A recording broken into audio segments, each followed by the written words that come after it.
Hello to everyone. I just realized actually that we didn't announce that it's going to be in English, but I hope that, since we have it as lingua franca nowadays, I don't think that anybody would mind concerning the fact that we are presenting our Serbian edition in an English language. But of course, we are doing that because we have a hopefully international audience nowadays. As all of you know, Ms.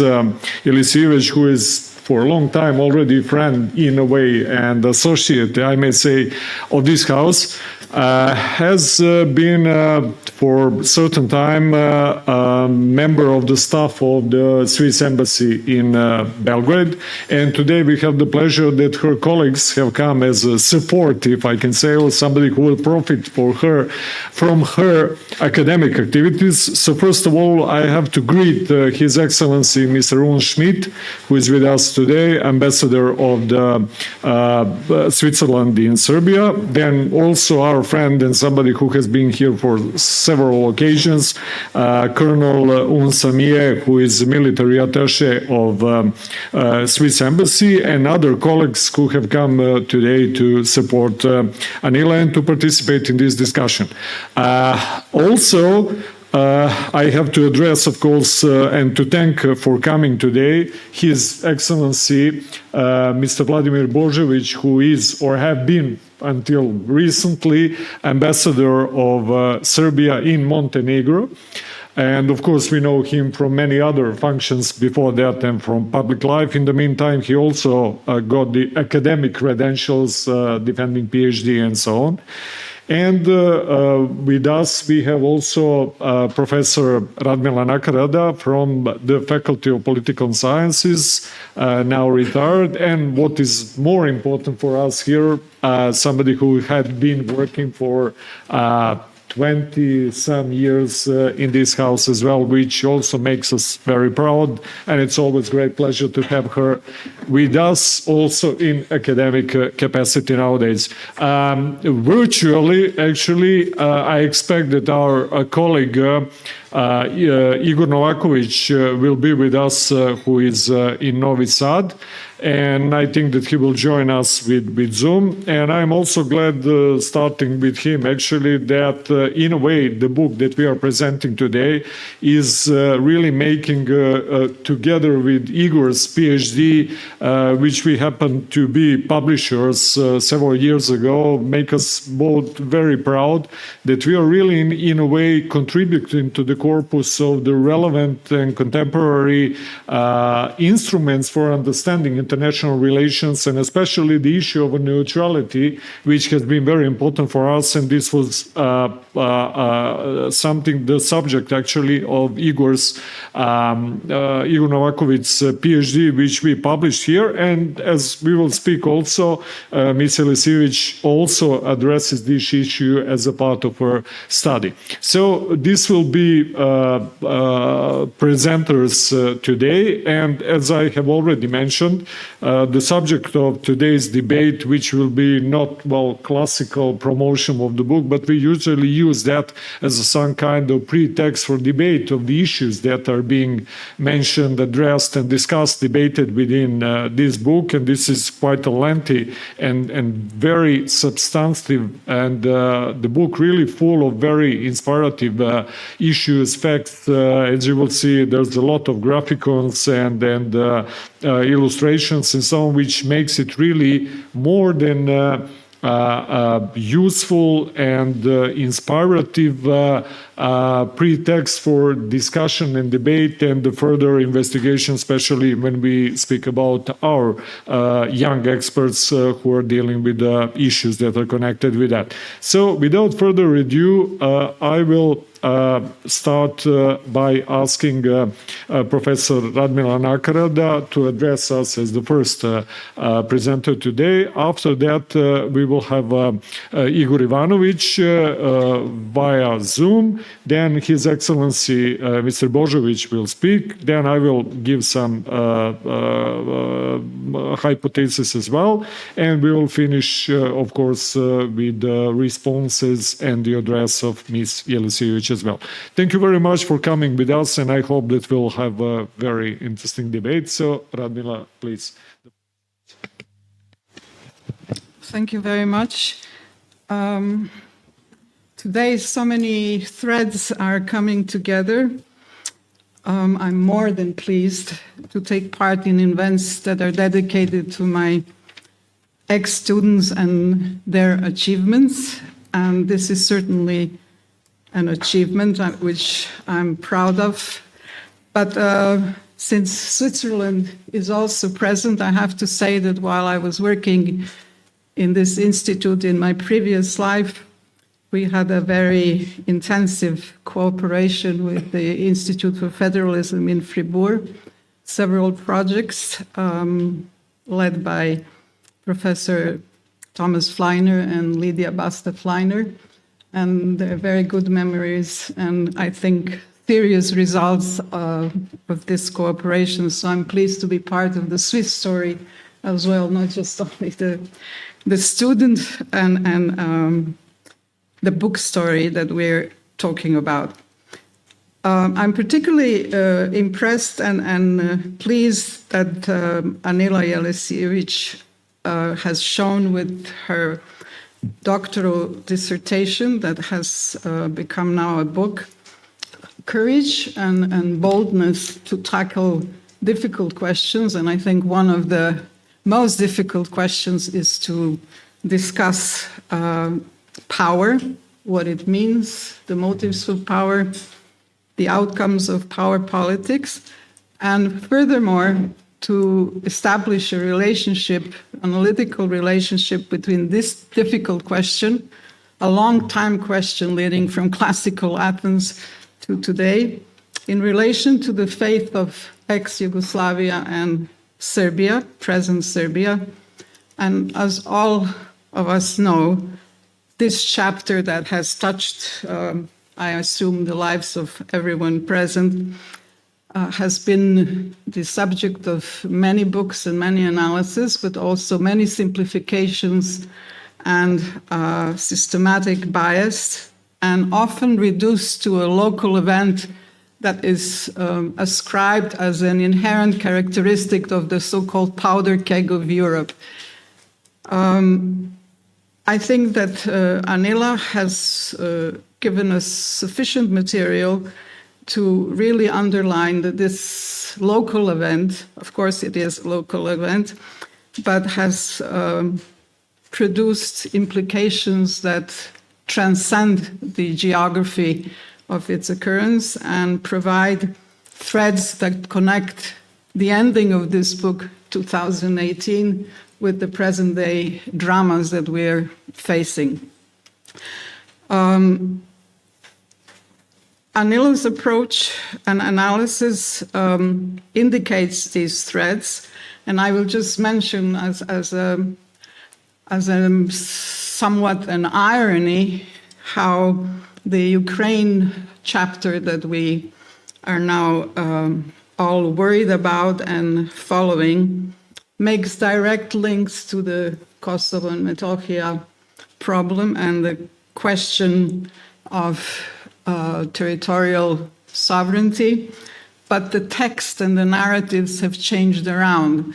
So the text that was in the chapters that Anila covered that belong to the Albanians from Kosovo are now not anymore their approach. The Kosovo Albanians are insisting on the sovereignty of Ukraine, which was a narrative the Serbs were actually applying. The Russians are arguing like NATO in Kosovo, protecting a victimized minority. So the channels and the threads have very paradoxical paths, and this book implies them and opens the road to further insights about them. In the beginning of the book, the author attempted to formulate the theoretical framework going through the literature, concerning power, and more or less accepted the contribution of Joseph Nye and his division of power into hard, soft, and smart power, which is an interesting category. And just recently, I was reading a text by Joseph Nye, who, to my surprise, I might say, not a big one, but still a surprise, he commented that President Biden is doing okay in Ukraine. I would really appreciate if there was a possibility to see how smart power was really expressed in this policy of President Biden in the Ukraine example. So besides doing justice to the theoretical background, the author has attempted to reconstruct some of the major events that prove or are in the function of her main hypothesis, the chronology of relations of three key actors, the US, the EU, and Russia, towards the breakup, and later the Serbian predicament. And in attempt to enrich her analysis, she has added interviews with representatives of the academic world, of the NGO world, diplomatic world, given some more tissues and interesting angles, particularly because she was not searching just for homogeneous type of an approach, but was indicating the differences among party leaders, among different NGOs as well. And the main issues she was attempting to analyze in this relationship of these three actors and their power position was the Kosovo independence question, the neutrality of Serbia, and the membership of Serbia in the EU. And summarizing her analysis, inevitably simplifying it, one, I think, can say that her conclusions steer in the direction that the domination of hard power is present, although she sheds light on the confusions, on the inconsistencies, on the changes of the relation of hard and soft power, on the local lack of strategies and inconsistencies as well, but also somehow, in spite of the richness of the analysis and the resulting uncertainties of these power policies that were implemented, the lack of durable and stable peace and the feeling that the conflicts have been resolved concerning Kosovo, an answer has been found, that neutrality has become a credible standpoint, respected internally and externally, and that membership is a visible image in front of our nose around the corner. We seem to still end with the conclusion that we're living in the paradigm of Thukydides, that the strong do what they can or will, and the weak suffer what they must. And I think that is one of the major questions, both theoretical, practical, political. Is this really something that is inherent in the human nature, or it's still just a longue durée type of a phenomenon? I will just pose three questions to the author out of the many that her analysis presented and prompted. The realists have always emphasized that power is unequally distributed. I'm really interested in the full implications of this assumption. And questioning maybe from a banal standpoint, what is the aim of power politics? What are the true motives, interests? Now that we have new locations of power, new actors, not only states, but not non-state actors as well, strong non-state actors, sometimes stronger than even states, and new forms of power.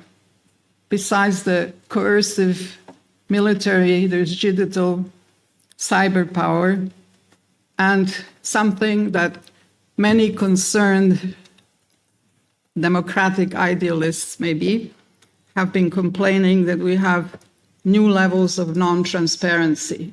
We cannot even identify the networks of power and how they perform.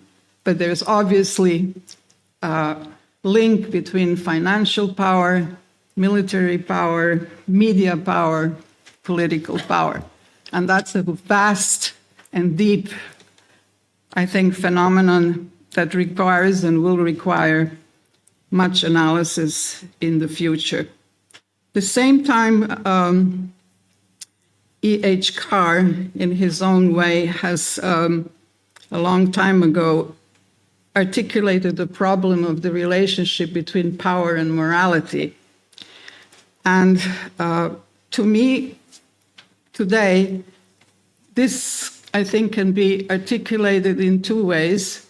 One, in the usurpation of morality by the powerful. So everything that they do, and when they self-exempt themselves from the law, is for the good of mankind. It's good for the whole. So what is good for America is good for the world, was one of the principles that we've heard. But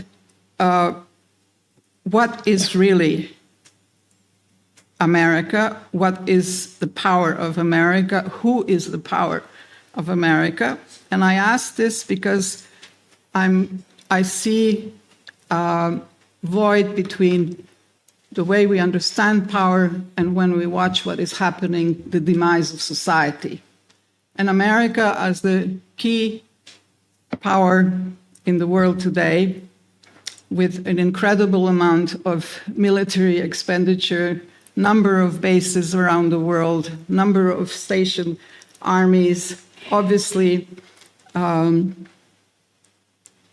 ambitious to remain the main hegemonic power, at the same time is facing crucial social crisis. When we look at the statistics, they show that life expectancy is being reduced. Inequalities are being extrapolated to a height as never before.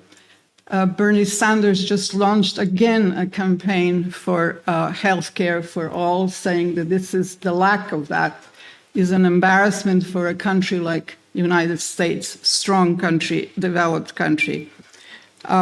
So the racist question in America, still unresolved, causing a lot of tensions, the urban violence, the fact that the mortality of the generation between 35 and 42 has increased incredibly.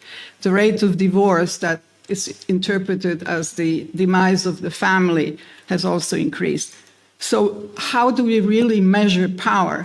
And can it be only an expression of something external and divided from what is happening with the society?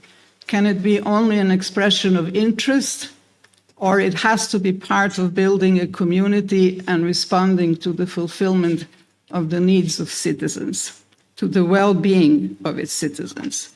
So perhaps this statement, being strong, being powerful, to being able to inflict decisions, change borders, suppress regimes. If that's good for America, I question whether it is good for some Americans, but not for the American society. So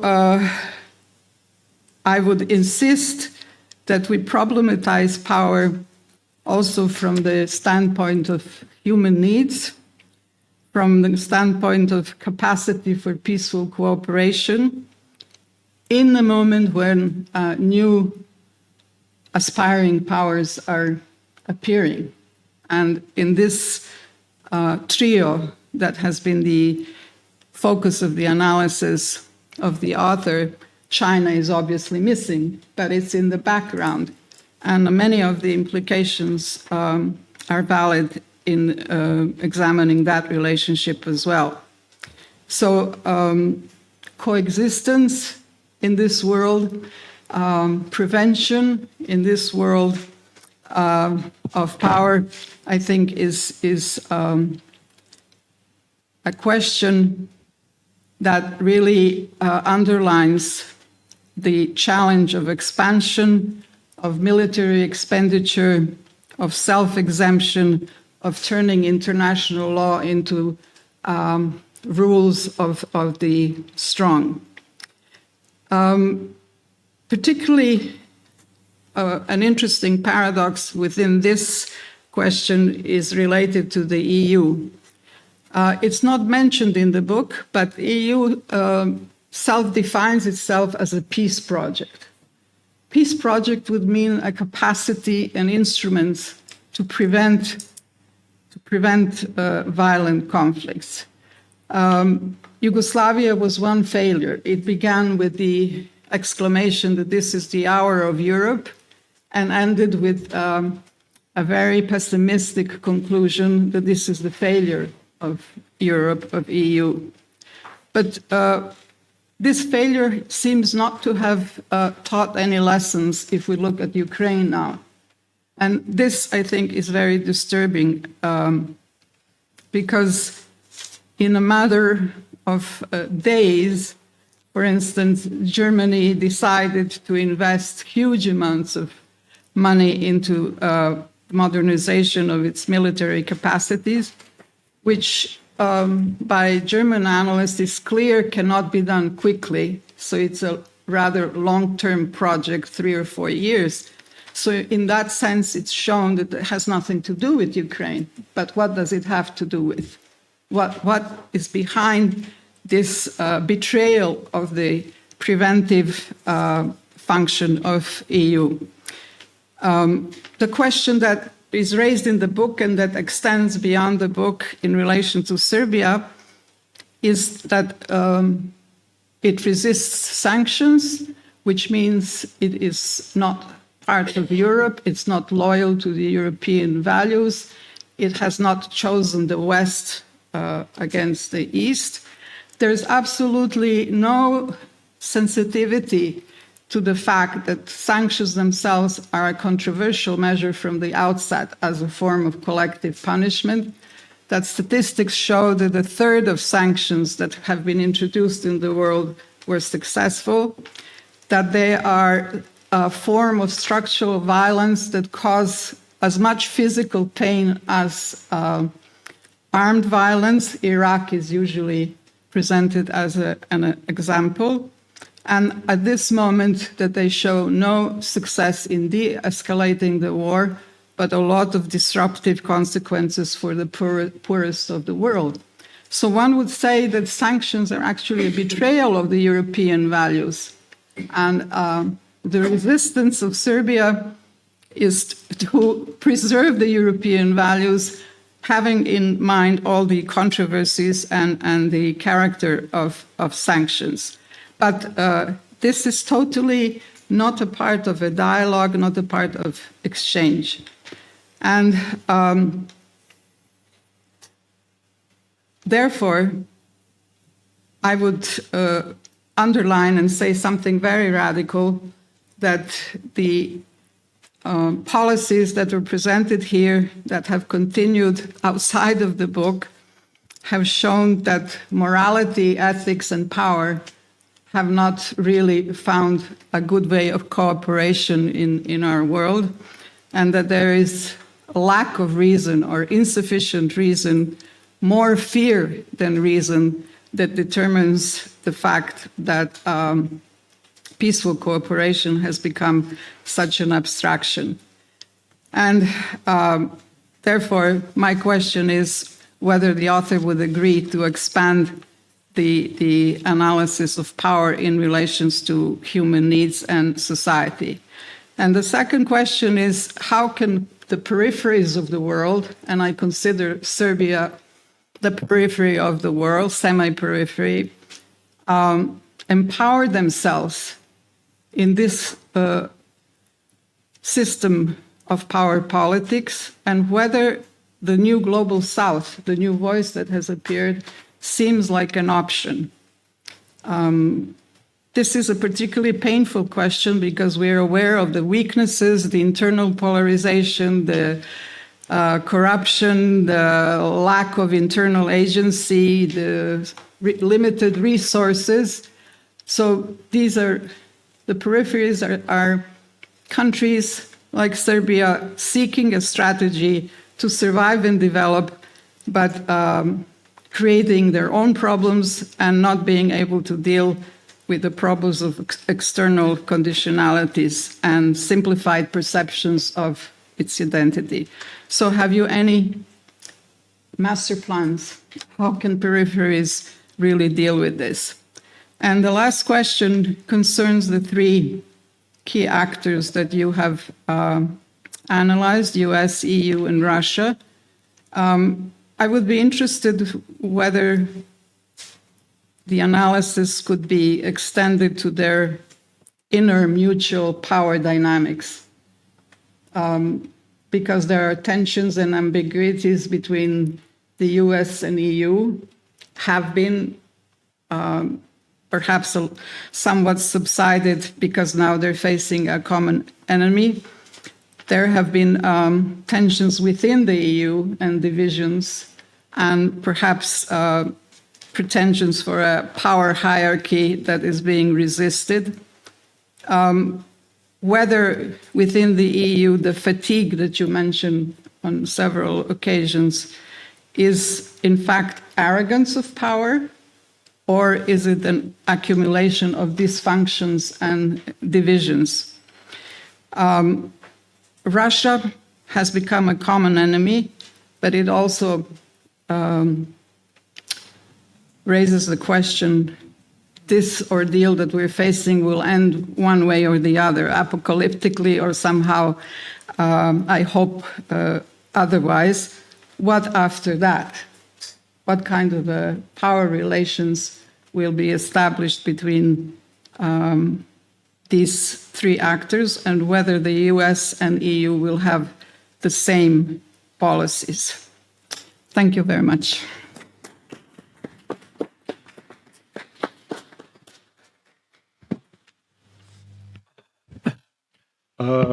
Dear Radmila, thank you very much. And before I proceed, giving the floor to Mr. Novaković, just let me mention two things here.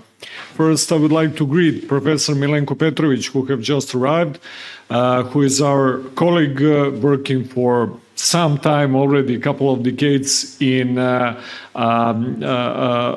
New Zealand. Actually, he's professor of political sciences and economy and history in New Zealand, and he will be tomorrow with us at the panel dealing with the European integration and the status of European integration of the Western Balkans and so on. And another more important issue at that moment, I'm here as an editor and reviewer, but we as an institute have also a real expert who is today with us, a security expert who will be speaking, and I'm very sorry that I forgot in the chaos to announce that our colleague Slađana Ćurčić, who is PhD candidate and real expert for those issues, unlike me, will be speaking after His Excellency Božović, and she is also, of course, participating here with us. So I hope that Igor is now capable of starting his presentation. Can you hear us? Okay, welcome. Thank you very much, Misha. And I'm really sorry that I'm not there with you, but personal obligations have prevented me from participating offline, right? Can you see me also? Okay. So first and foremost, I want to thank Anila for inviting me. And I would like to express my great pleasure to be in the presentation of the book together with one of the members of commission for my PhD dissertation, Ms. Dr.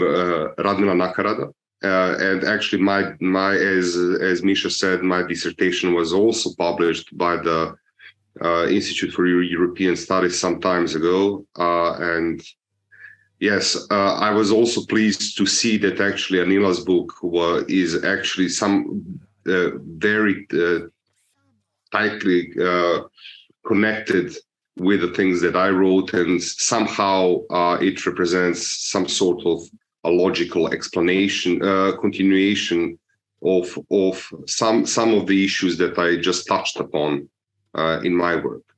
So regarding Anila, the two of us both have dealt with the issue of neutrality in our academic career in the past. And obviously, because of the fact that the country where we live and work in has deviated from the path of the other East European states that were seen as the future EU members, but also as the members of NATO, and Serbia proclaimed the military neutrality towards existing military alliances. But I will cover that a bit later. Now, I would just like to outline briefly, I will be short, the importance of this book. First, I think that this book represents a genuine attempt to seek for answers why Serbia has made certain choices, sailing between the projections of different kinds of power by the most important actors. The value of the book is that it goes beyond the most approaches that simplify the situation or narrate, as Dr. Nakarada said. And actually, this book presents the intersections of different kinds of power during the different moments of importance over the wider time period.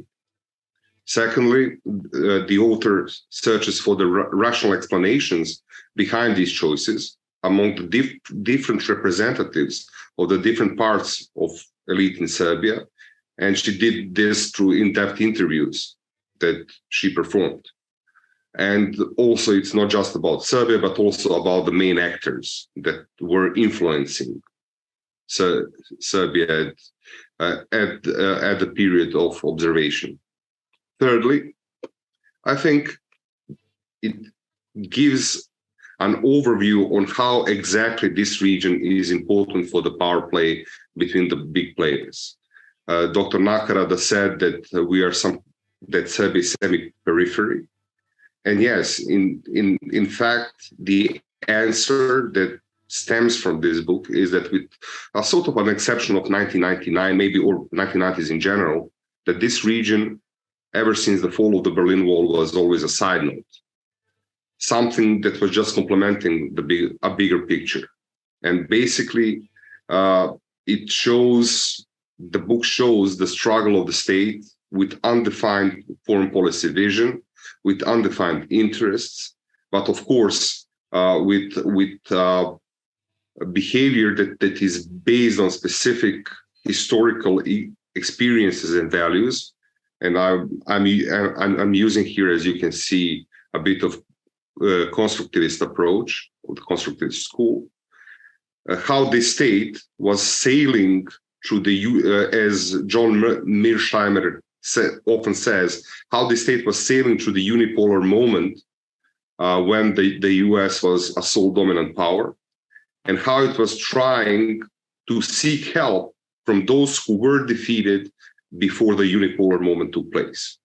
Basically, Serbia was focused on states that still had importance based on the legal structure in the international relations. Some of them are members of or in the period of observation were members of the UN Security Council, but at the moment of Serbia's needs, their actual power was missing, but also ability to help, as Serbia's leadership then wanted.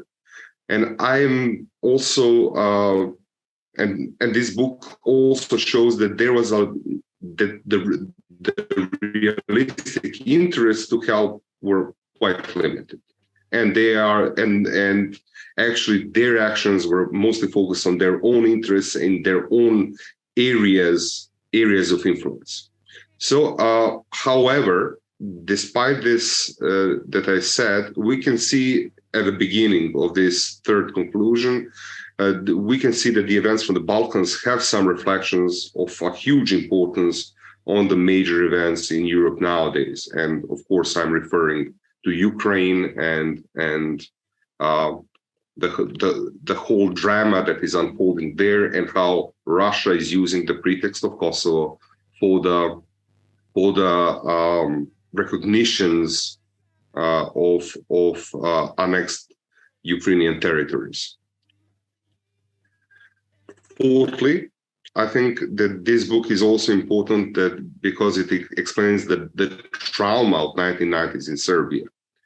So actually, it explains the effects of the hard power that was applied in 1990s, and in the beginning, how this trauma is further exacerbated with disappearing or limiting, as Joseph Nye said, and I think that Anila mentions that in her book, disappearance or limiting or limiting of carrots and honey provided by the other players, in particular the EU.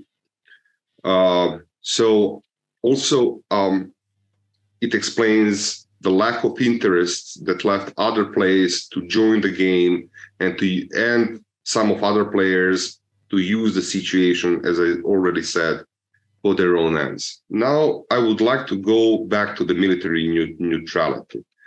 Dr. Anila Jelesijević gave probably the best overview of how Serbia adopted the status of military neutrality. So unfolding of the events, what was happening, what was the debate, usually behind the doors and not really in public. But it also, with that, it provided us a genuine insight in confusion about the meaning and the purpose of this status.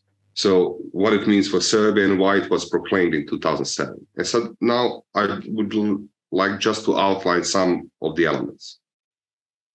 First and foremost, the book confronts the status of military neutrality with the actual requirements for behavior by the permanent neutral states. This is something really important, and it's overlooked in the domestic debate, because people just either connect our current status with our long history as socialist Yugoslavia in the non-alignment movement, or they are simplifying it and connecting, for example, with the status of Switzerland, claiming that it is actually the road to peace. Second element that I would like to outline, and I already said that it outlines the confusion of the domestic actors. Why the status was proclaimed, and what are the goals intended to achieve with this status?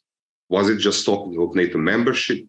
But on the other hand, with the proclamation of independence of Kosovo by the authorities in Pristina in 2008, NATO membership was practically never in the cards after that moment, simply because NATO does not accept countries that have territorial disputes with others, or claim to have a territorial dispute or a breakaway region. Let's put it like that.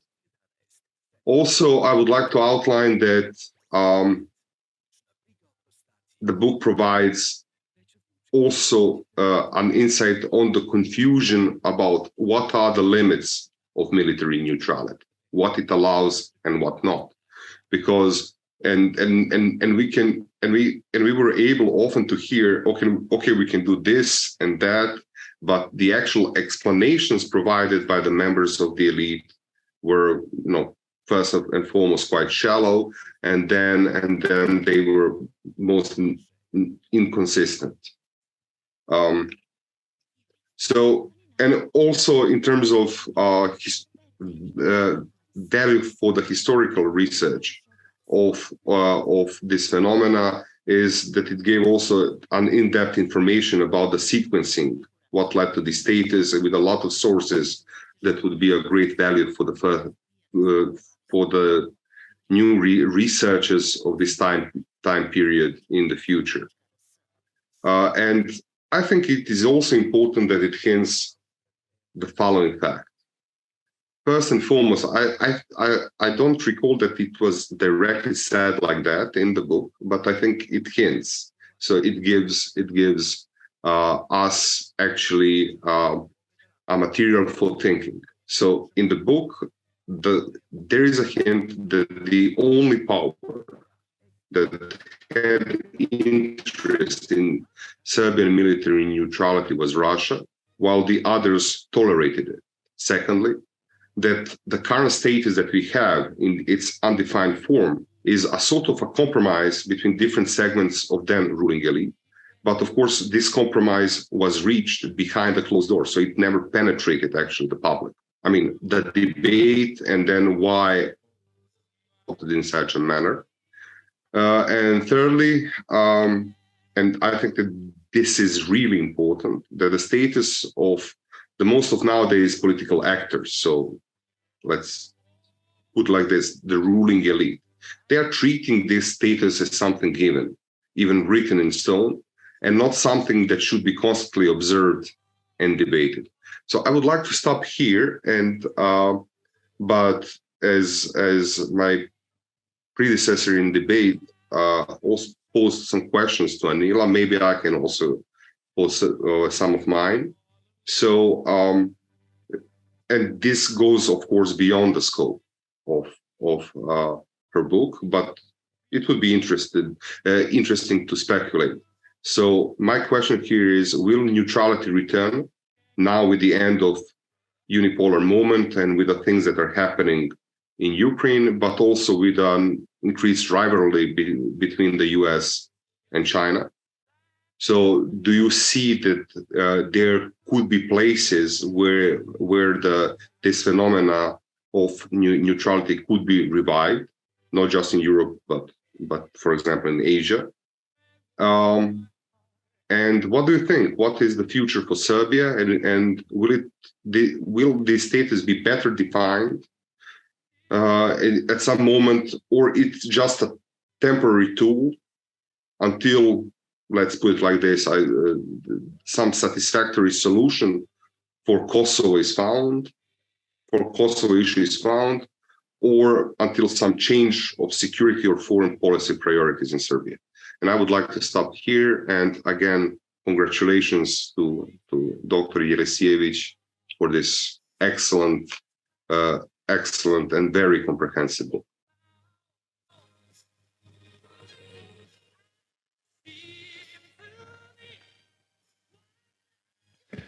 Thank you very much, and I have to emphasize your artistic appearance, a kind of foggy presentation that we are seeing at your face, but actually the most important was that your voice was very clear and loud.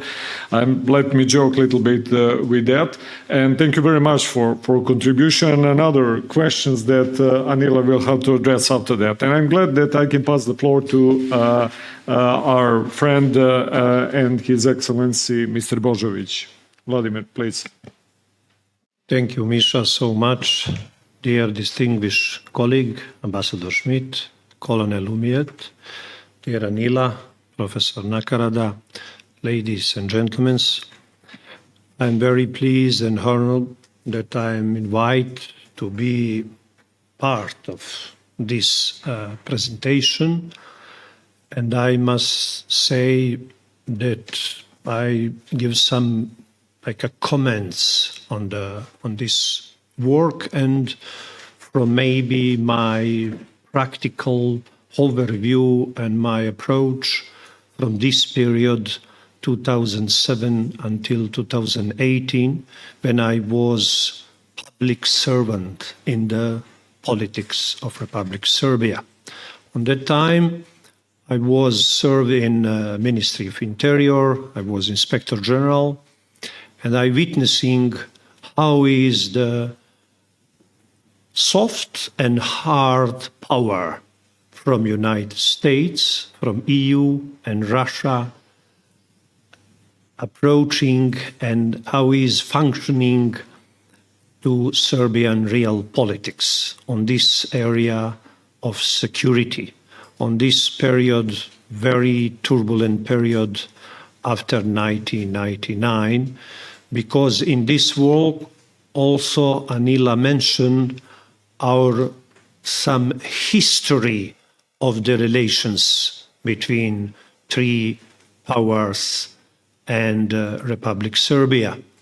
Also, I think so this work is so clear and so useful for the young generation of diplomats, for the students of political science, for institutes like European institutes where we are here now, to clear understand what is the interest of big power countries or powers forces like European Union, and how is their own interest put on the first place.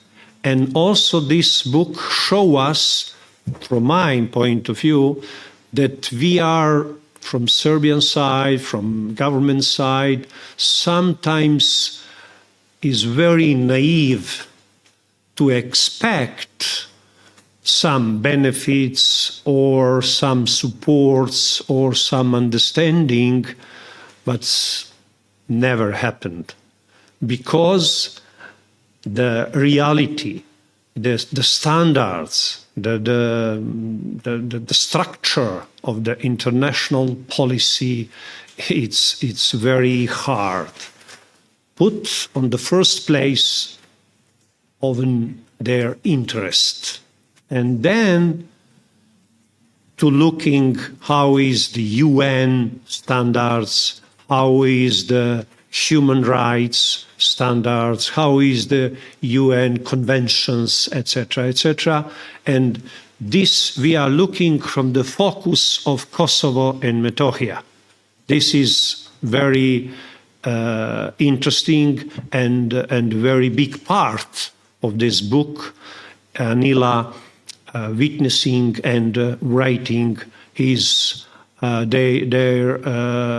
clear vision through this way. And also, I'm sure that somebody of there who is present somebody know that Anila was a scholarship student from Republic Serbia government and finishing the political science faculty. And this is the best way, how is always when government, when country invest in knowledge and help the people like Anila, it's every time it's good for the country, it's good for the government. Also, maybe as I'm very inspired about discussion of Professor Nakarada and Igor, maybe we are missing the fourth big power, China, specifically the last decade about Road and Belt Initiative.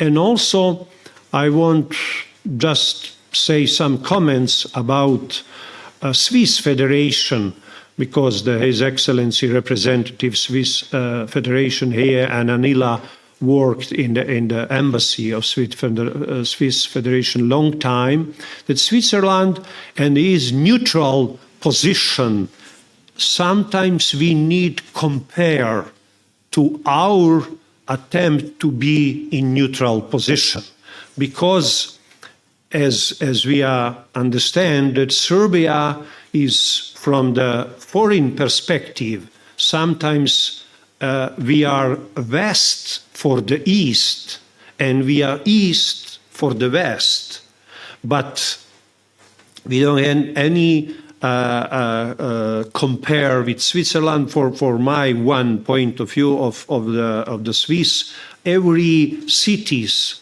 is the much power world brand, like a small village Davos. Everywhere in the whole world, everybody knows where is the Davos and what's the means Davos, or Geneva, center of UN, or Zug from the banking system, or the small capital Bern, or Zurich, and this is. I'm so happy that bilateral relationship between Serbia and Switzerland, it's very good, and actually in the fields of the knowledge, is field of our Ministry of Education have a good relations, and I'm so happy that Anila is and his book, it's like one more bridge between our countries and our people, and I'm so happy and let's say bravely commend that Anila continuation, that some big and great work of Archibald Rice, and his much positive involvement in Serbian politics. I'm very glad, and from my perspective, this work is so clear, and Anila's style of writing, it's so clear, it's so valuable for the new generation, from the young diplomats, for the new students, for PhD candidates, because this is a very, very important period of the new Serbia, because, as you know, 2006, Serbia became an independent country after Federation of Republic Yugoslavia, of Socialist Republic of Yugoslavia on the first on the kingdom, and this period it's very important in our actual history. And I'm so glad that this work would be very, very useful.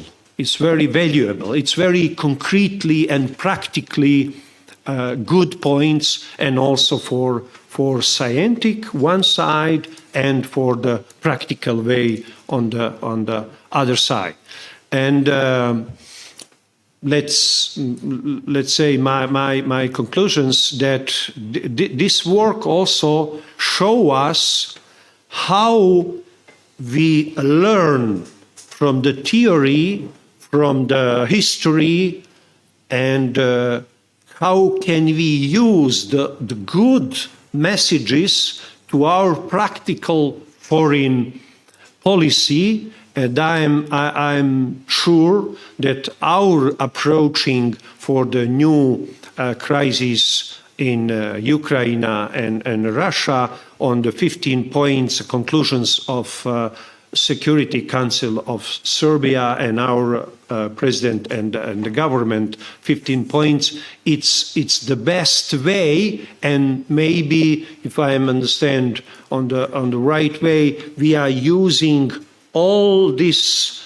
knowledge and practical ways to put our strategical goals in our future foreign policy, and be neutral and military neutral.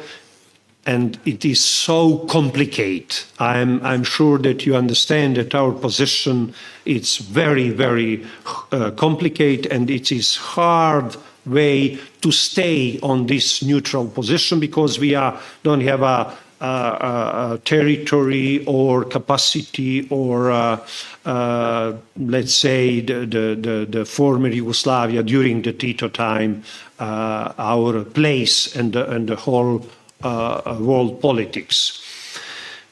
This is my short overview, and I'm so glad, and I'm again congratulations Anila, that is absolutely very, very good and practical and useful work for everybody. Thank you so much.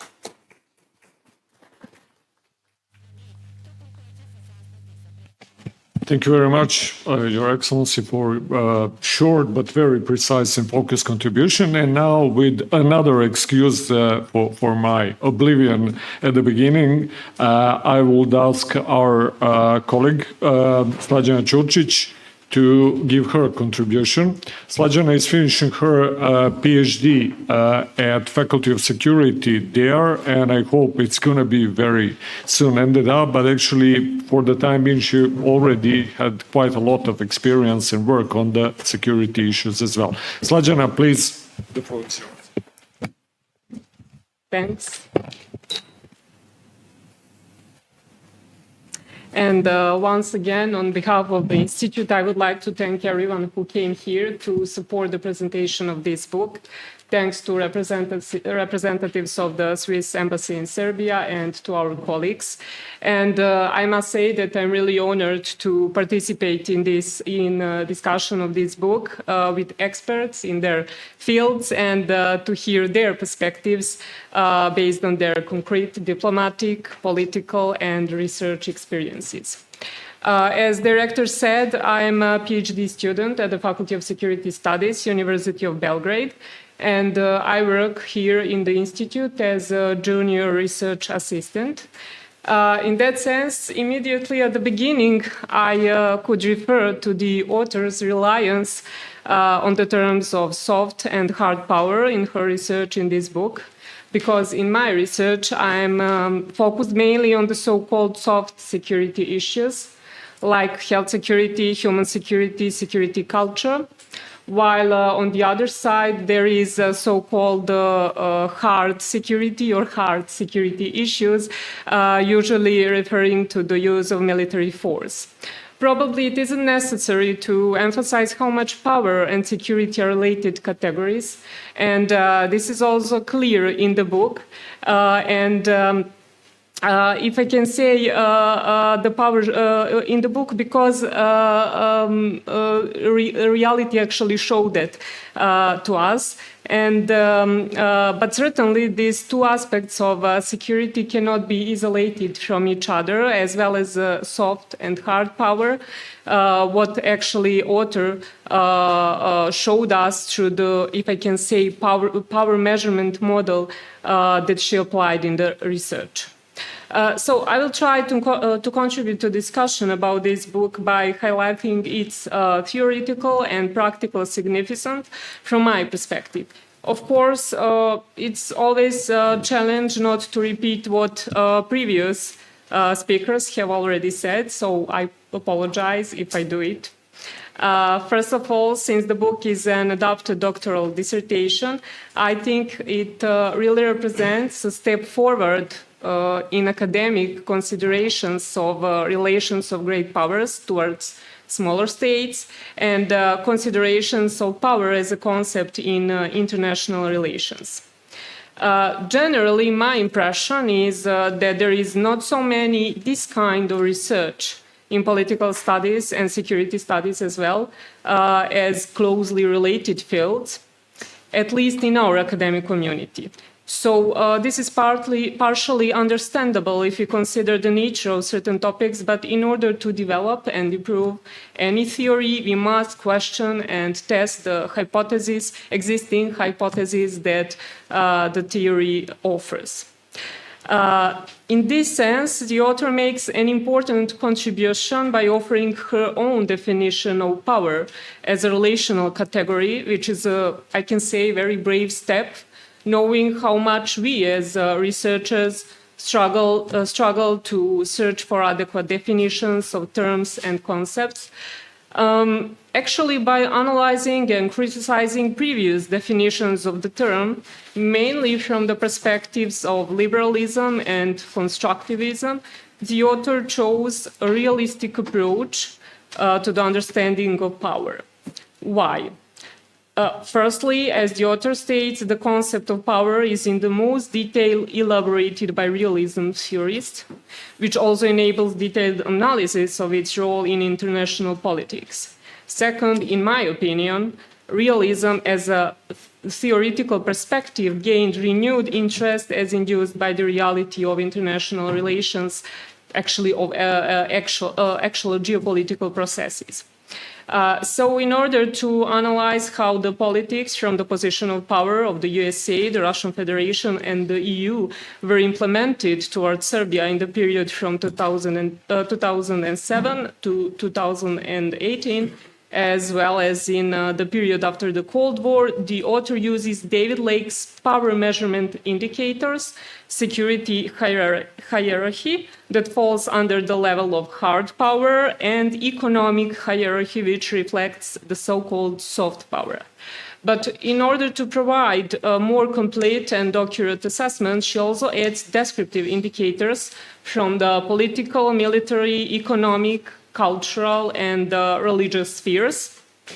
So the author started with the main hypothesis of this study that in the period from 2007 to 2018, the politics from the positions of power of the USA, Russia, and the EU towards Serbia were carried out constantly, primarily due to the independence of Kosovo, the military neutrality of Serbia, and the procrastination of the EU with Serbia's membership. Also, an important context for testing this hypothesis was a detailed analysis of the relations between the USA, Russia, and the EU towards former Yugoslavia. Namely, when it comes to the disintegration of the Socialist Federal Republic of Yugoslavia, the change in the position of the USA and the EU from support for territorial integrity to support for secession actually reflects a change in the manifestation of the US and the EU's power from a soft to hard one. However, the EU, as the author emphasizes, actually didn't manage to solve the conflicts in the former Yugoslavia because it didn't have the instruments of hard power, such as the threat of military interventions, as the US was able to do thanks to NATO. So the discussion about the credibility of the EU as a global actor because of its lack of military power still remains, and it is usually based on the well-known phrase that the EU as an economic giant, a political dwarf, and a military war. At the end, as a part of a conclusion, it is emphasized that as long as this triple interdependence exists, so uncertain membership, unresolved issue of Kosovo and Metohija, and military neutrality of Serbia, politics from the positions of power of the USA, the Russian Federation, and the EU will be present here. Regarding practical and social significant this type of overview and detailed analysis of the great powers' relations with Serbia could be useful for decision makers as well. Namely, this reflection is also a reminder of processes that preceded the current situation Serbia is dealing with regarding Kosovo and Metohija. So it could help in understanding not only the role of the power of global actors in past processes, but also the role that these actors play today in solving this specific problem. And I will conclude with the, let's say, recommendation of the dissertation thesis named The Impact of the EU on the Transformation of the Western Balkans Regional Security Subcomplex. Currently, while reading a book, I remembered this thesis, especially because of that part dedicated to the EU and the power and impact it had and has on Serbia and other countries in the region. Of course, the thesis that I mentioned uses different theory and methodology, but somehow I found it complementary to this research. So I think that exactly different approaches to similar topics enrich and deepen this field of research, which we can say belongs to international relations in the broadest sense. In the end, that certainly contributes to a better understanding of these processes, not only for us as researchers, but also for the wider community. Thanks.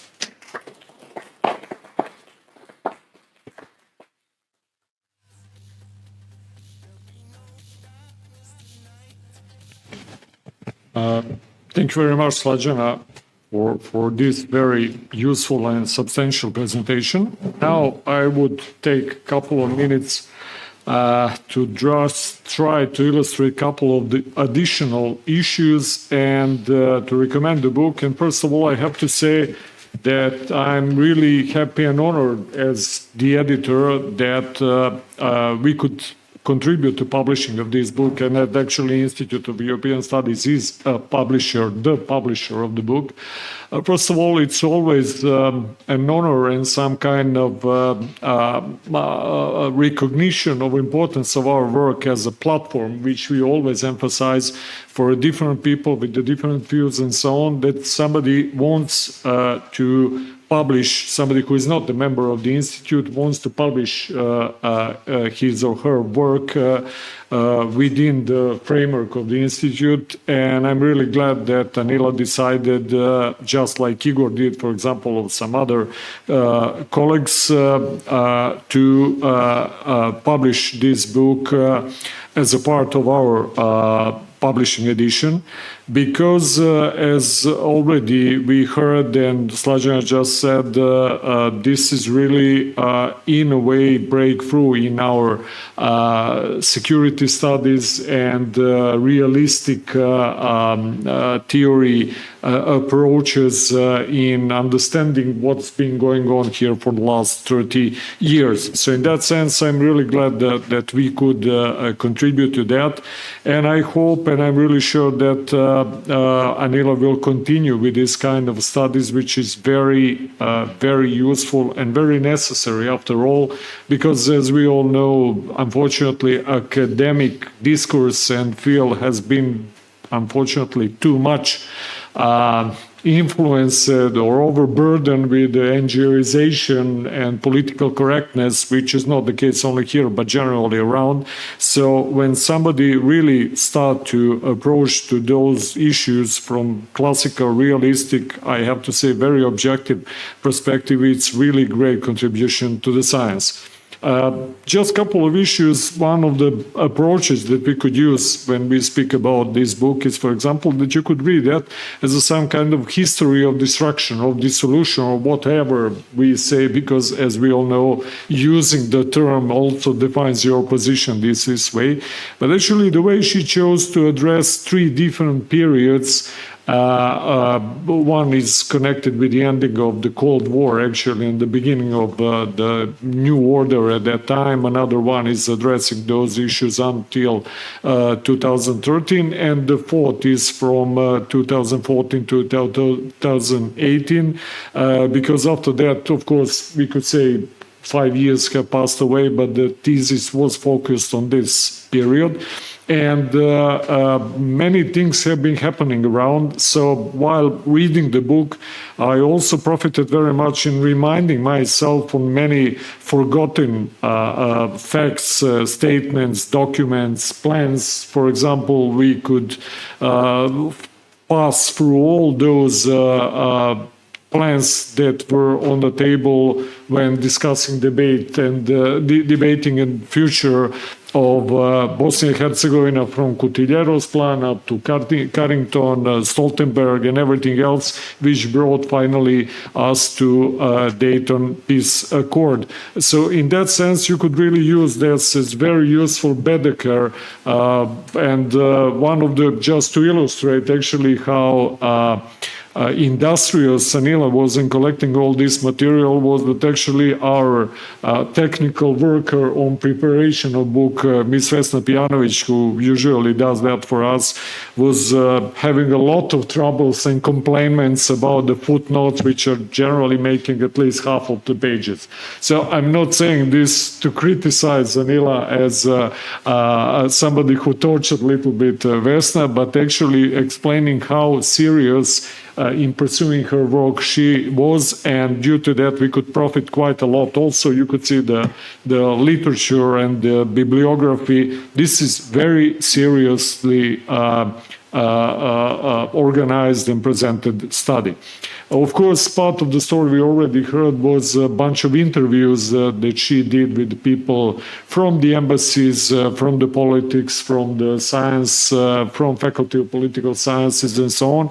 And you could see that she really used that trying to present different approaches that people are having, for example, toward neutrality or other kind of stuff that are still being discussed very much in Serbia.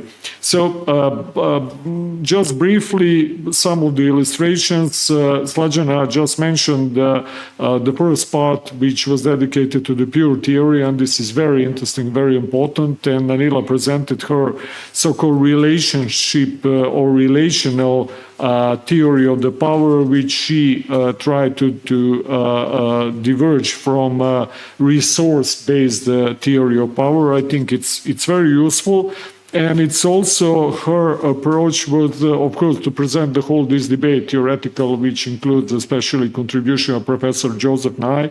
And she, I think, very clearly elaborated why she's avoiding smart power as the last contribution of Nye, trying really to make the differences in the analysis between the soft and the hard power. And I think that she legitimized her position, and also in her conclusions she explained why it was very important. At the page 41, she's trying to present indicators, because what is, I mean, we should emphasize that the most substantial contribution, and I think this is the first try of this approach that we have in our academia, is that she tried to somehow empirically measure the influence of the big powers here, of those three that we were mentioning around, which is not easy job at all. But on the other hand, in her conclusion, especially the page 240, 280, she really made very nice basis for the further investigation of this kind. Very often we hear about the, I don't know, soft power, for example, of the Russia here, and we were facing several of the trials, including Igor was involved in some of the ISAC study done in, I think, 2010. After that, some other NGO security-based also tried to do that. But I think this is very, very useful contribution that is also including, for example, religious contribution, for example, donation of Gazprom of 5 million of euros, which de facto helped Serbia and Serbs to finish internal decoration, and finally, after 100 years, to finish the building of the temple, which is now the biggest Orthodox temple in the world, as far as I know, and perceived as a new Hagia Sophia.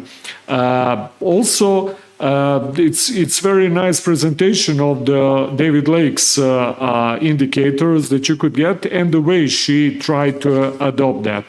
Another very important contribution, a very courageous one, as Professor Nakarada already emphasized, is, for example, that in internal debates about the reason of involvement of USA here, she insists and she stands on very clear position that USA de facto needed some pretext and like Račak was for coming and staying at the Balkans. Very often we hear from American side that, well, we didn't want to mingle, but of course internal problems at the Balkans and the incapability of Europeans simply forced us to come here, we didn't want, and so on.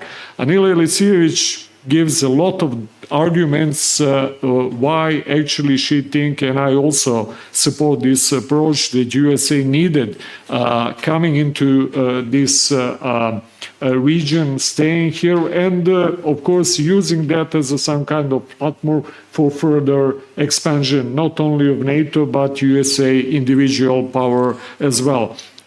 Also, she addresses just two more important theoretical and practical issues. One is very actual one: why European integration as an issue and idea, in a way, are at such a let me say, lousy popularity among Serbs nowadays, because our European integration have been lasting for what, 23 years, actually, since 2000 onward, and you could see that popularity is permanently being decreasing.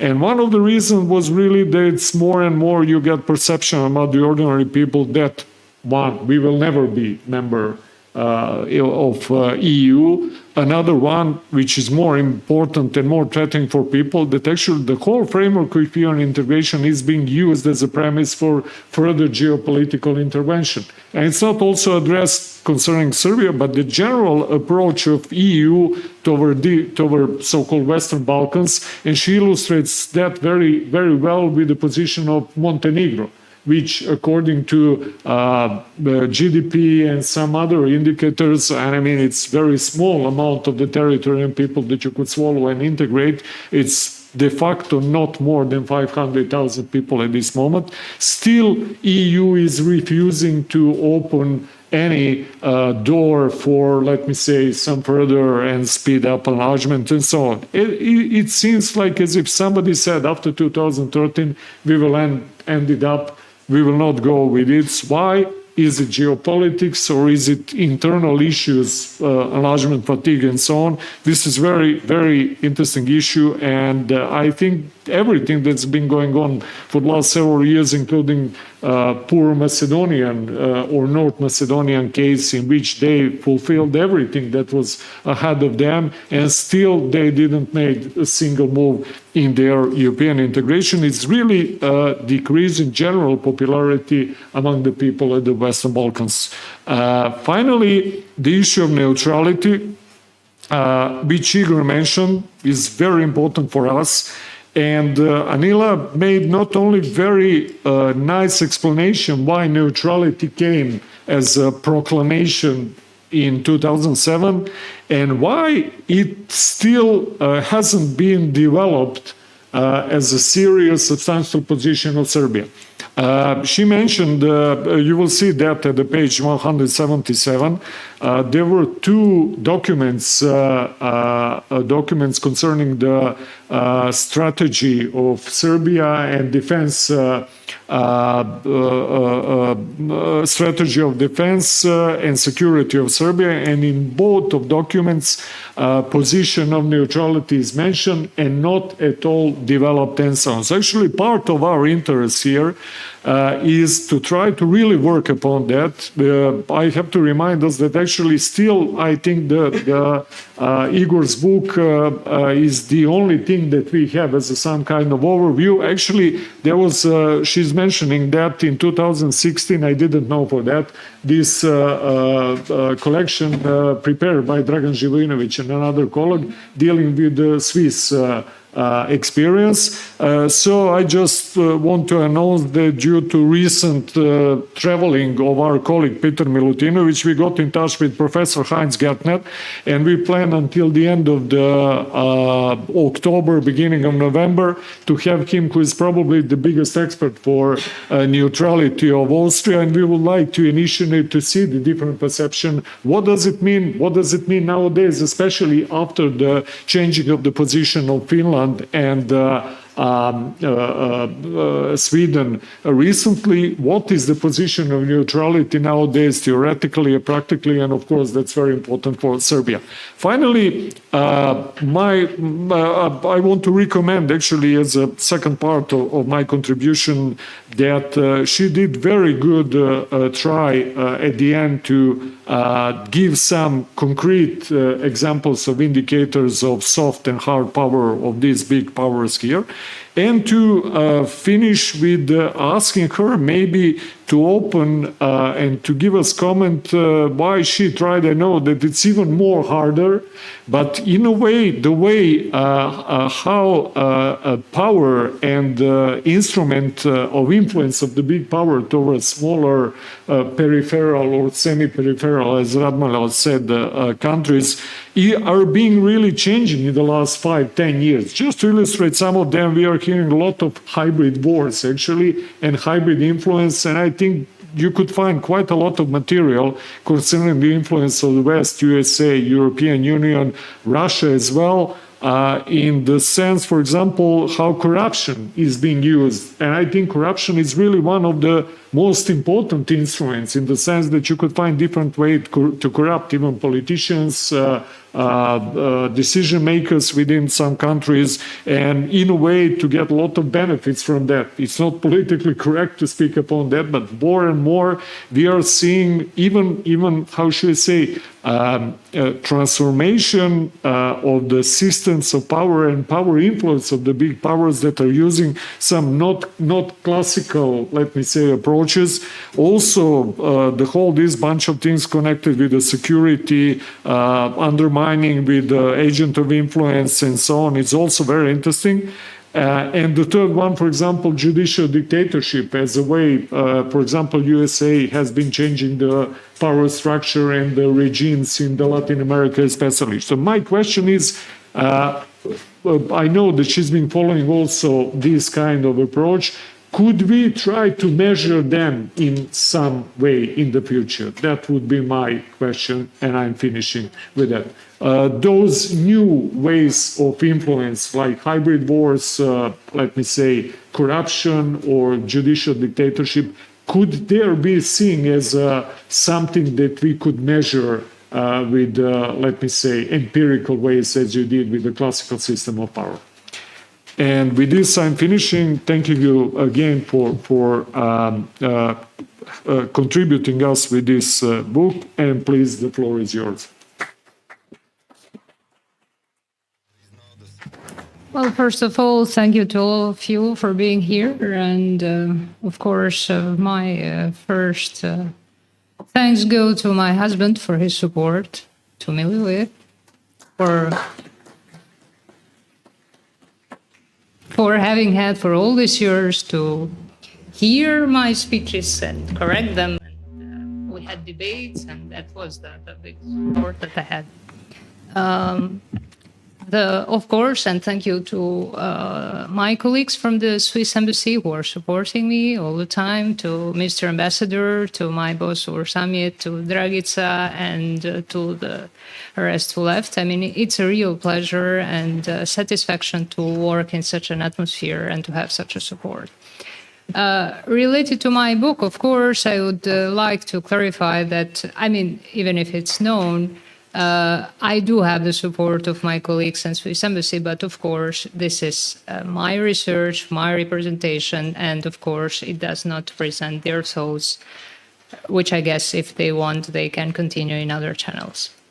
Why is this book interesting, or what makes this book specific is the fact that for the first time I put in one place three great actors which are very significant for the Western Balkans, especially for Serbia. This is EU, Russia, and United States. I mean, I had a lot of proposals saying that why you are now putting all this in one basket and why we do not refer only to, as is accustomed to measure the soft power of Russia, but I preferred more to have all these three factors and analyze them.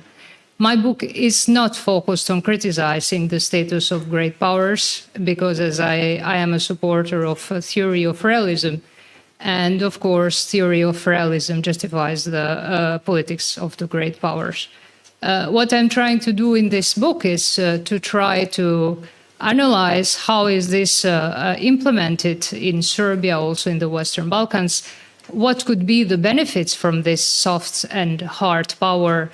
What could Serbia learn, but also other countries? What could be the mistakes of the Serbian policy during the years, and what could be some benefits or wise thoughts for those who can read the book and in the future? So What is also new is that I try to give a definition of hard and soft power because, as all the PhDs do, they usually are not satisfied with what they read and they always intend to invent something, let's say, additional or to challenge at least. And besides that, I try to measure the power, even if I was aware what Joseph Nye said. I mean, power is like love. It's much easier to feel it than to measure it. Anyway, I felt some kind of challenge to work on that. And I believe that I managed somehow, but anyway, that can be also a topic for further, let's say, researches, which could also include China, which is a very relevant and important factor now in the Balkans.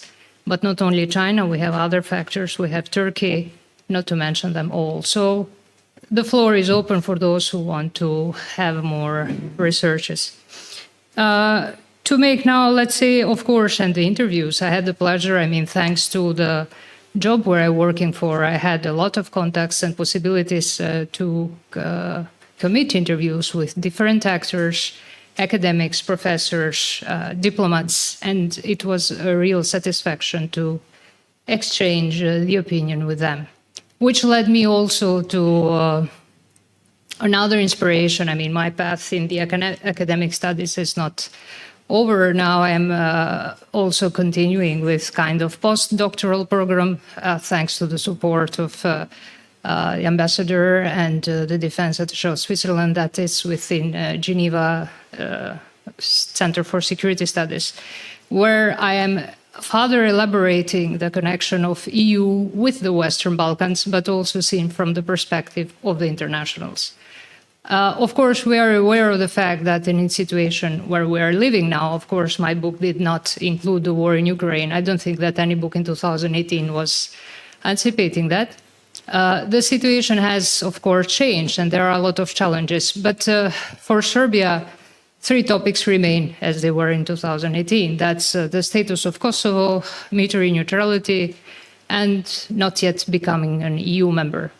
So I am glad that the general opinion here is that my book is an objective one, which gives me the satisfaction to deliver that to everybody who can read, and everybody can, of course, comment it based on its own opinion and explanations.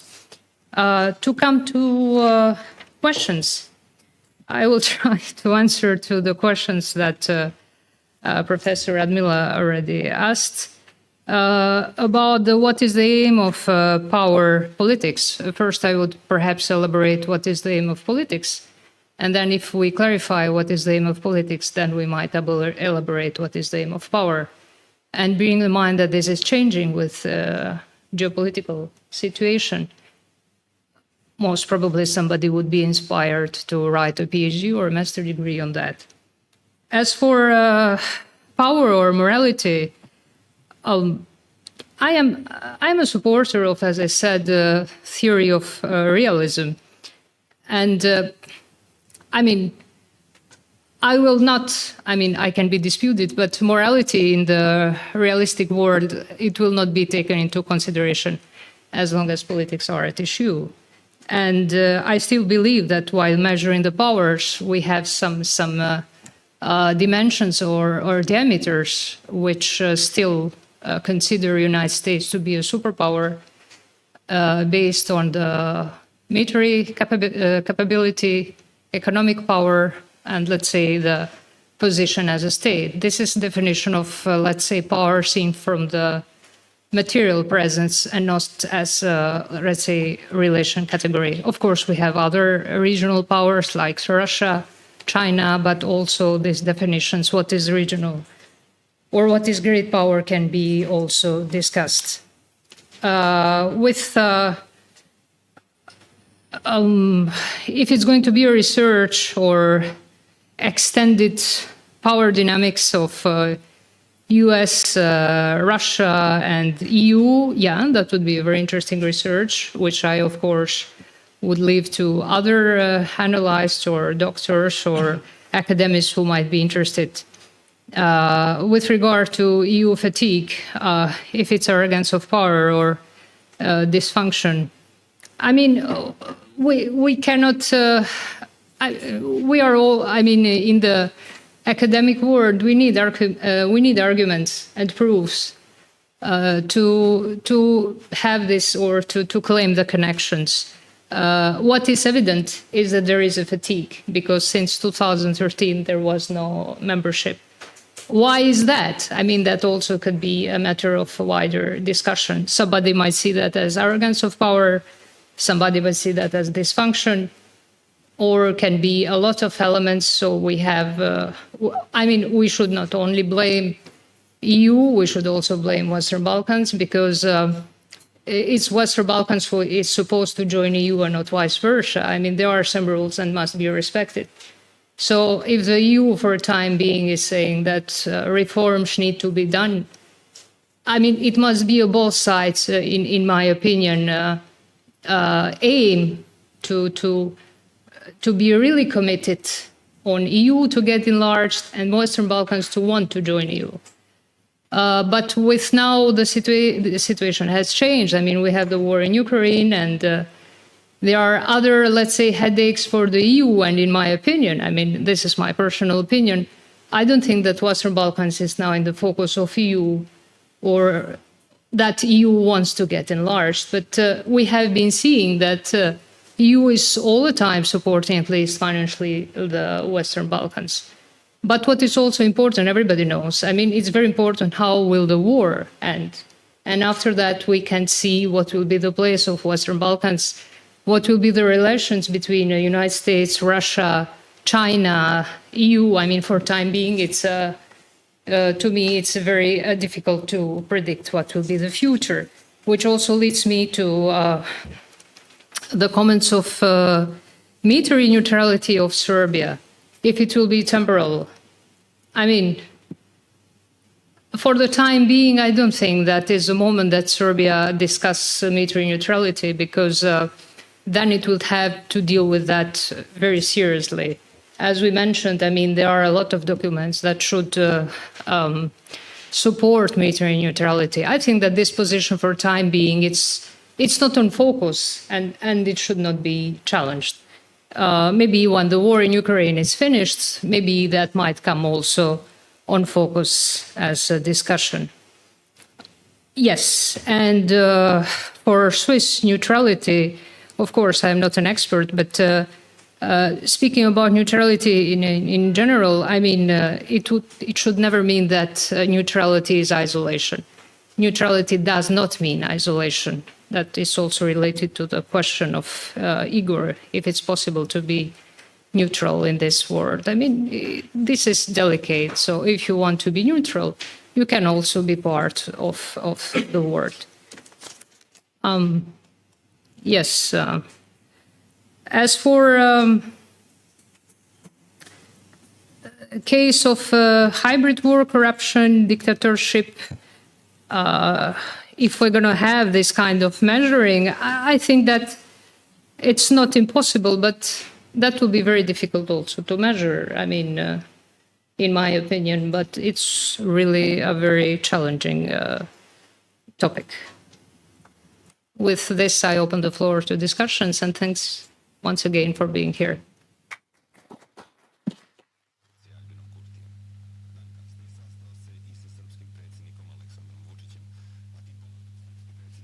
For 1.5 hours, so we deserve the lunch at least, as they would say. So, of course, we will not expand that endlessly, but we have the possibility, of course, because the issues that, as I already said, that the book is being addressing, and what we heard also from Anila emphasized that very much. Many very concrete, very actual stuff, and so on. So please, the floor is yours. The mic is here, so just it's important to press it and to hold it while you are speaking all the time. Please.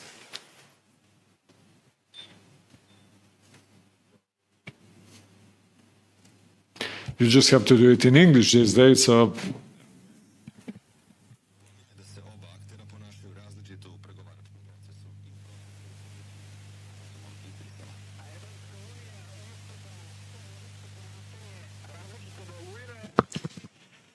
I think this subject needs answer of two questions.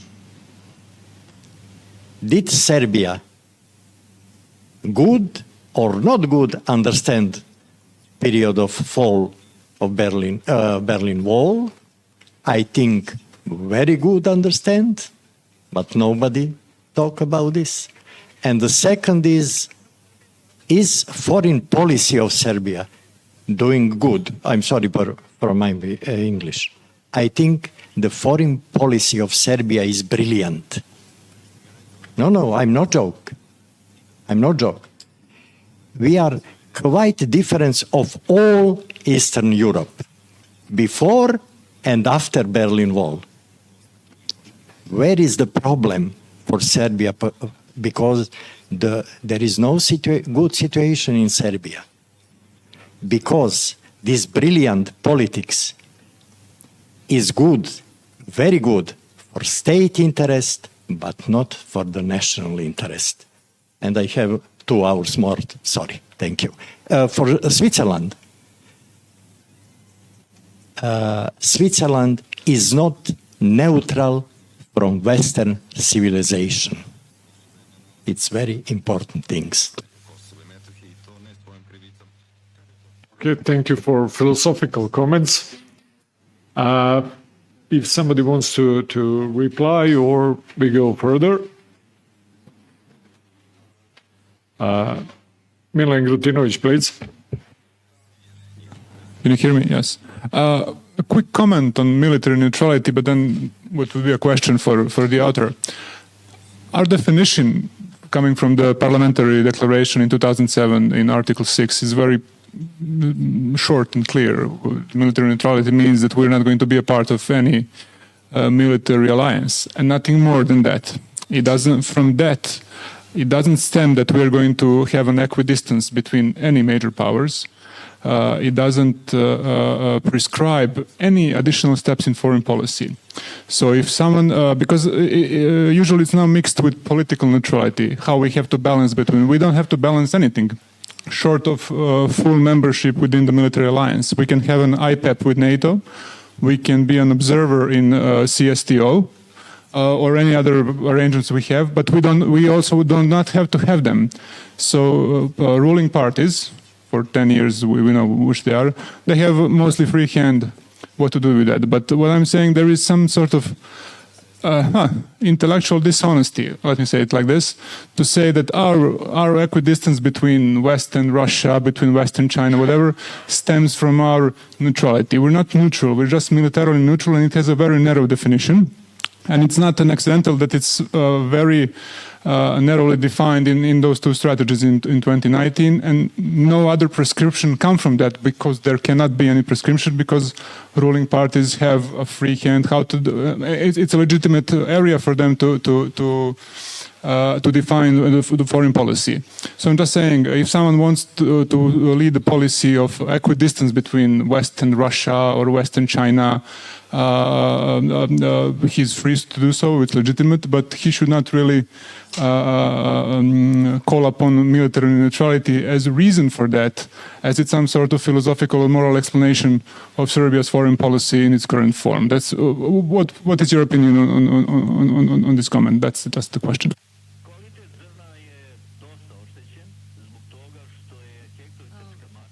Questions. I mean, for the first two questions, we already got an answer, I guess, from the person who asked. But you already said that you asked and you answered that it's a good policy. So in that case, people might have different opinions. And this is also a question for the politicians, if they are having a good or a bad policy. From my perspective, I am an academic and a doctor of political science, and in order to give you a more complete answer and not to be just, let's say, speculations, I might have again to write a PhD and put some arguments, most probably, and to give you a satisfactory question. With regard to military neutrality, yes, I mean, I already mentioned that also in my book. I had to notice what is existing related to definition or what we have related to military neutrality. I mean, I have been dealing with military neutrality also before, because I published within my master's studies, it was military neutrality of Serbia. And by comparing other military neutralities, I had to know that what is existing and not existing in Serbia. But yes, it's clear that in nowadays, or even before, I mean, being neutral doesn't mean to be isolated, as I said. And this should be also the case in Serbia. So how the politicians are going to deal with that, or how they are going to implement that, what kind of pressures they will take into consideration. Will they be able to afford such pressures? I mean, these are all questions that we will have to see in the future. But in my opinion, you cannot just get self-isolated. Thank you. If I can just briefly add before passing, concerning this much, everything that we are having now is showing why the debate, at least academic, we agree that politicians are not very interested in defining anything or defining their position, especially in these tricky times as we have now. But we as an academic, we have, I think, very strong interest in that. First of all, I think it's very interesting to follow what does, for example, Swiss neutrality today means concerning the, let me say, military trade, which is very interesting. That also for us here, our president recently said, well, we are neutral, we want to stay out, but we cannot guarantee that if somebody is selling our ammunition to the third party, that it will not end up in Ukraine. So in that sense, I want to say that it's very interesting to do some overview about what does it mean, how do different countries behave. And another very important issue concerning is it the time to debate or not, in academic sense, I think it's very interesting because although it's not practical, it's not theoretically or in documents developed, in practice it is really functioning. There are two issues which are defining Serbia's position nowadays. One is, of course, sanctions. I have to remind you that, and I think that military neutrality is the basis, or even in some way political neutrality. Now it's very debatable, but it's very interesting how to define that. Position of Serbia, it's the only country in Europe beside Turkey, not to mention Lukashenko, it's of course something else, which is still not introducing the sanctions. And I think it's based on this position of neutrality. That's why it's interesting. And it also, in practical terms, the chapter 31, actually, which is connected, it's another issue, but very connected, that the reason why, Anila, by the way, also addressed that very nicely in the book, actually, why the chapter 31 is still at the screening process, which is not being finished, that in that sense, obviously, Serbia is choosing to stay out of that and to, for the time being, postpone, as you say, European integration, because neutrality in that sense is, I think, more important. For the time being, nobody knows what the future might bring. Professor Petrović, please.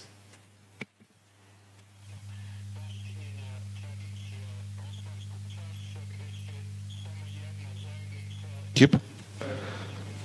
You hear me? I am. I must admit that I'm very impressed with the issues, with topics which has been covered in this interesting book, which I unfortunately haven't read yet, but I will do that in the very near future, definitely.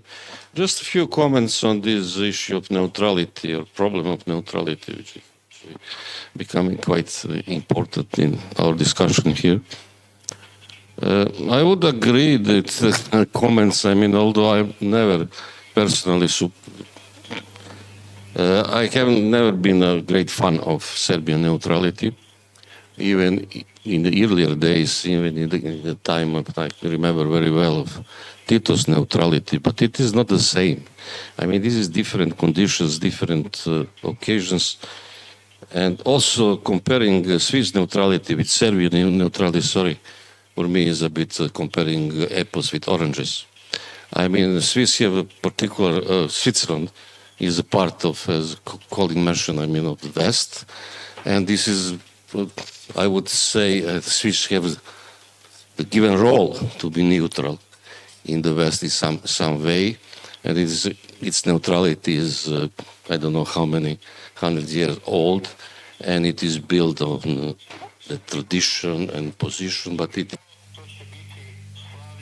no, there are no borders between.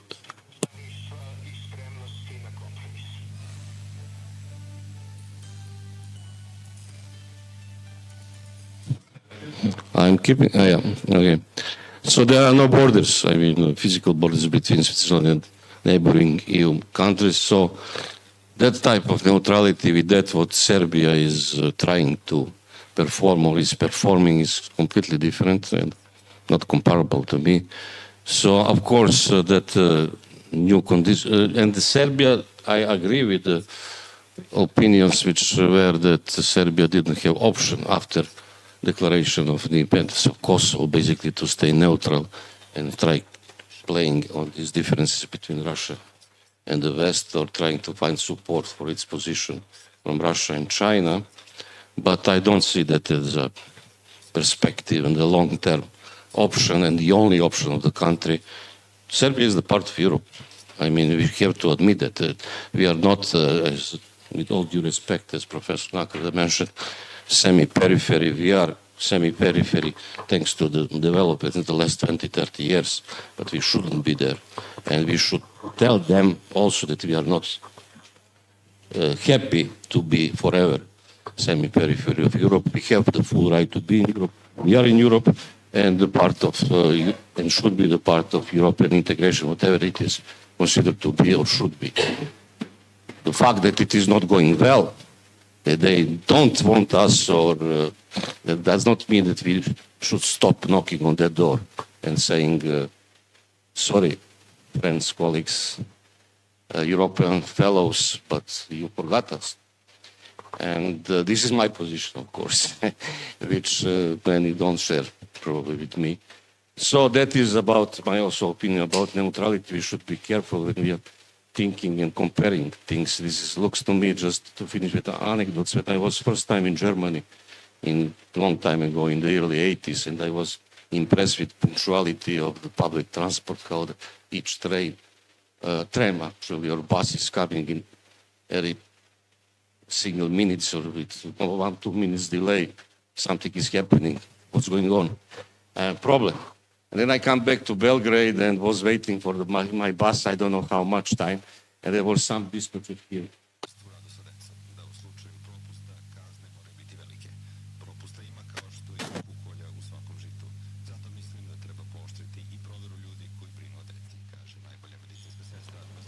No, yeah. I asked what's going on, why we are waiting so long. I mean, do they have some schedule for the buses or so on? And I start talking. I just came from Germany, you know how, and he told me, this is not Germany.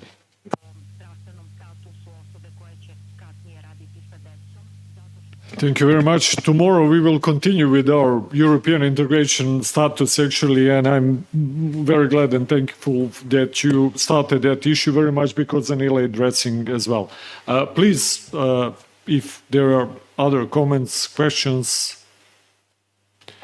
If not, I think after 2 hours we could say thank you, and above all, thank you all for staying with us and coming, people who contributed today. And for those who have listened to us, and especially to Anila, thank you very much for doing this job. And I can only encourage you and hope that you will continue with this very useful work in the academic, but also in practical terms for us. Thanks a lot.